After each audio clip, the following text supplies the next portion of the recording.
Let's go back. Not to the latest trend, not to the clickbait headlines, but to the moment the story started to change, the moment the truth started slipping away. Because something did change, and not all at once. It crept in slowly, in ad campaigns, in packaging, in the quiet shift of what we feared, and what we were told to trust. Have you ever noticed how some things just become normal, without anyone really remembering why? When did the sun, something we'd lived under for thousands of years, become something to hide from?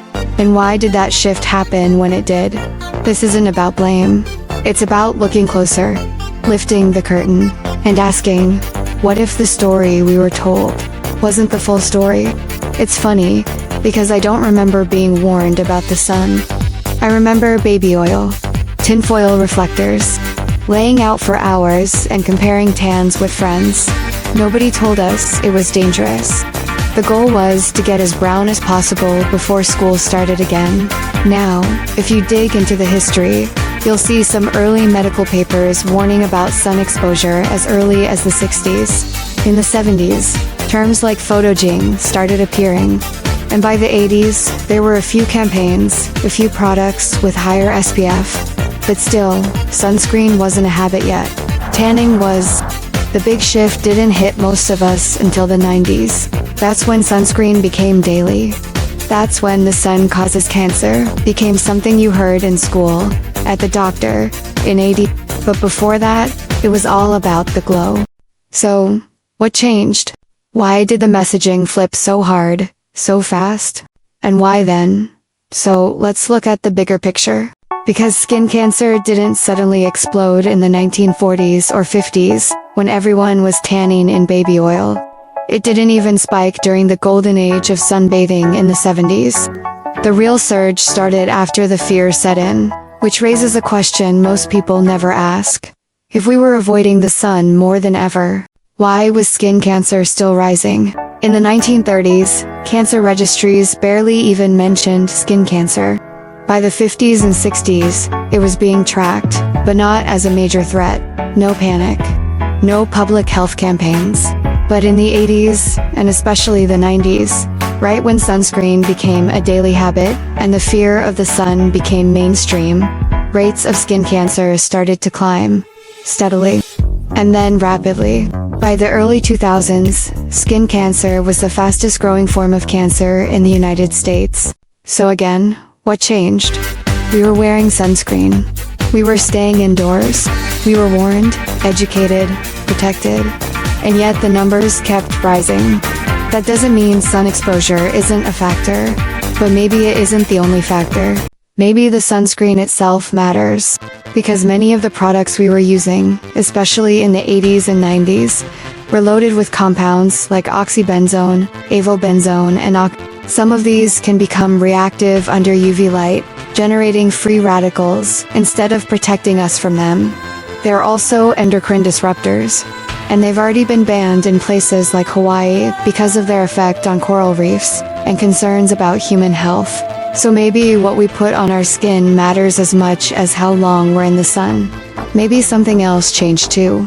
Something in our food, our fats, our cells. Let's keep going. Here's where things get slippery. Because around the same time we started fearing the sun, we also started changing what we were cooking with. And most people never made the connection. But maybe we should have. It started in factories, not kitchens.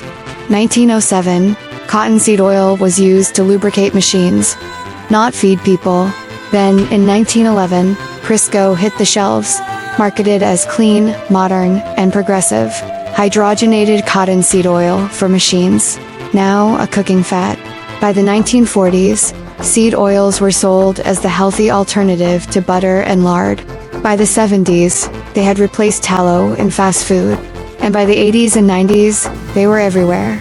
In our salad dressings, our crackers, our mayonnaise, and probably our skin products too. These oils are high in omega-6 polyunsaturated fats, the kind that oxidize easily when heated. And what is sun exposure? Heat, light, oxidation. But it goes deeper than that. Our cell membranes, the outer layer of every single cell in our body, are built largely from the fats we eat. When seed oils became our dominant fat source, they didn't just change our food. They changed our biology. Those fragile, unstable fats got woven into our cells, making membranes more prone to damage, inflammation, and oxidative stress.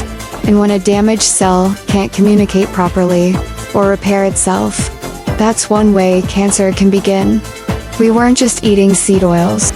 We were cooking with them, coating our food in them, and storing them in our tissues.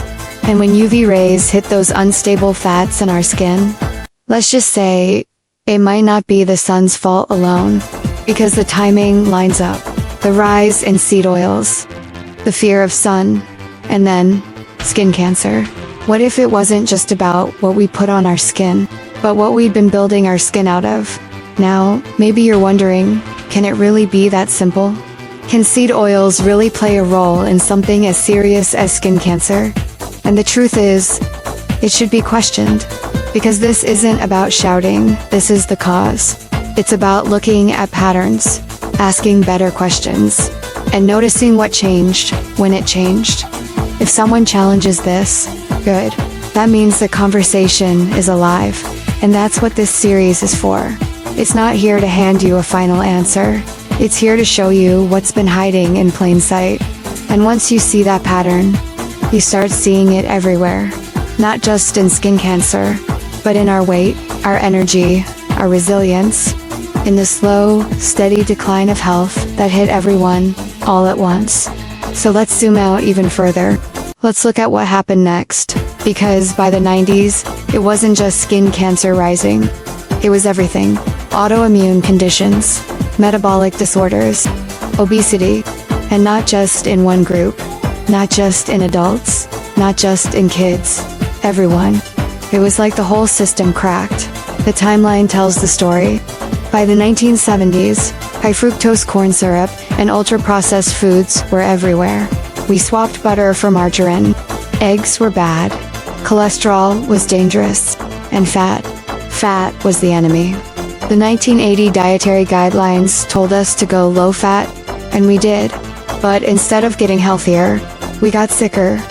The 1990s brought a flood of low-fat foods, packed with sugar, chemicals, and yes, seed oils. Our snacks, our dinners, even our kids' lunches were made in factories. And while we were counting calories and chasing low numbers on labels, our mitochondria, our hormones, and our gut bacteria were falling apart. We told people it was willpower, that they just needed to eat less and move more. But what if the body wasn't broken? What if it was just confused by fake food, engineered fats, and a total loss of the cues it had relied on for thousands of years? Because the numbers don't lie. Obesity rates doubled. Type 2 diabetes exploded. Energy levels dropped. Mental health tanked. And all of it started after we stopped trusting real food, real light, and the signals our bodies had relied on for generations. We replaced butter and tallow with seed oils. We traded sunshine for sunscreen, and we stopped listening to the body's cues, hunger, satiety, sleep, movement, seasons. We told people to fear cholesterol, avoid fat, eat cereal, stay inside, and wear SPF 50. And we paid the price. Because when you block the sun, you don't just avoid a burn. You block vitamin D, a hormone that influences over 1,000 genes. You mess with immunity, mood, metabolism. You confuse the very system that was built to keep you well. We didn't just gain weight, we lost our rhythm. Our biology lost its sense of direction. And it happened fast, within a generation. Now, the question is, what else got thrown off? Let's go even deeper. Because when the body's outer defenses were under pressure, something was also happening inside. Quietly, invisibly, but just as powerful. We used to live in sync with bacteria. They were everywhere, on our skin, in our food, in the soil, in our guts. And they weren't the enemy. They were part of us. But starting in the 1950s, antibiotics became a medical miracle. They saved lives. And then they were overused. Prescribed for everything. Added to livestock feed. Sprayed on crops. By the 70s and 80s, we were killing bacteria not just when we were sick, but all the time. And at the same time, we stopped eating the foods that fed our microbiome. Fermented foods, fiber, plants grown in real soil. Instead, we ate sterile food, ultra-processed, shelf-stable, and while our internal ecosystem was being wiped out, our external one was being cut off. 2. Less time outside, less contact with dirt, animals, people, less sun, and bad bacteria only gaining ground as tough guys. And the sun matters here too, because vitamin D, produced through sunlight, doesn't just help bones, it helps regulate your immune system, your mood, even your gut bacteria. Low vitamin D has been linked to everything, from obesity to depression to autoimmune disease. So, when we blocked the sun, wiped out the gut, and fueled inflammation with seed oils, that's not a personal failure. That's a perfect storm. And now I beg to see you dance just one more time. And now, we're living in the aftermath. But once you see the story, you can start to rewrite it. If you've lived through it, you don't need to study. You know there's a connection between your gut and your brain, between sunlight and how you feel, between being indoors too long and losing your grip. But now, there are studies, and they back it all up. The timeline tells the story.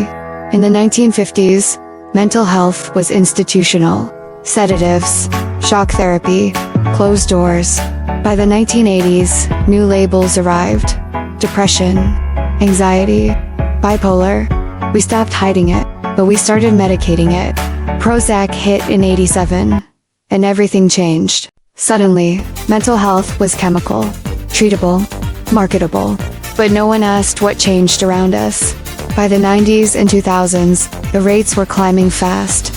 Especially in teens, especially in women, especially in people spending more time online and less time outside. Then the studies started catching up. Sunlight helps regulate serotonin.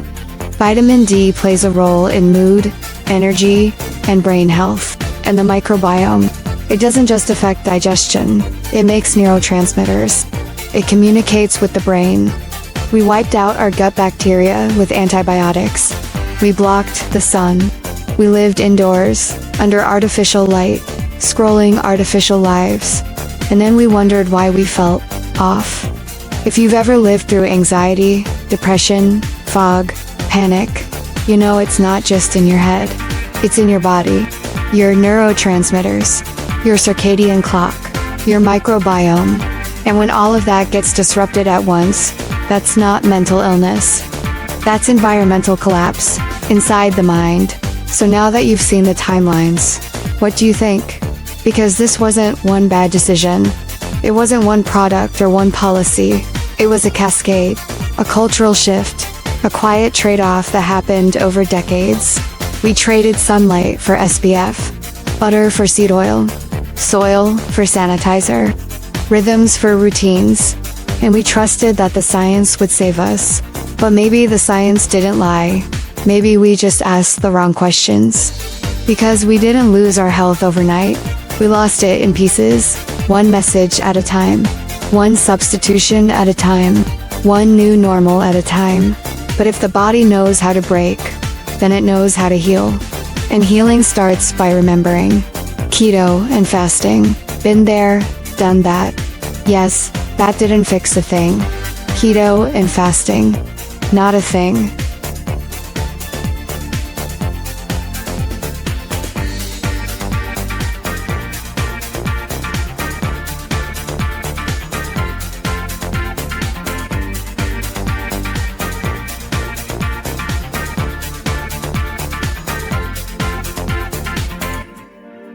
So ask yourself, should we really be starving ourselves to the point we don't even feel hunger anymore?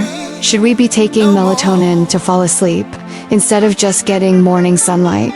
Should our diets really be so limited, that our gut microbiome barely stands a chance? Should we be suppressing insulin, a hormone that helps us build muscle, store nutrients, balance blood sugar, and even support brain function? Or are we still chasing hacks and control, instead of listening to our bodies and giving them what they actually need?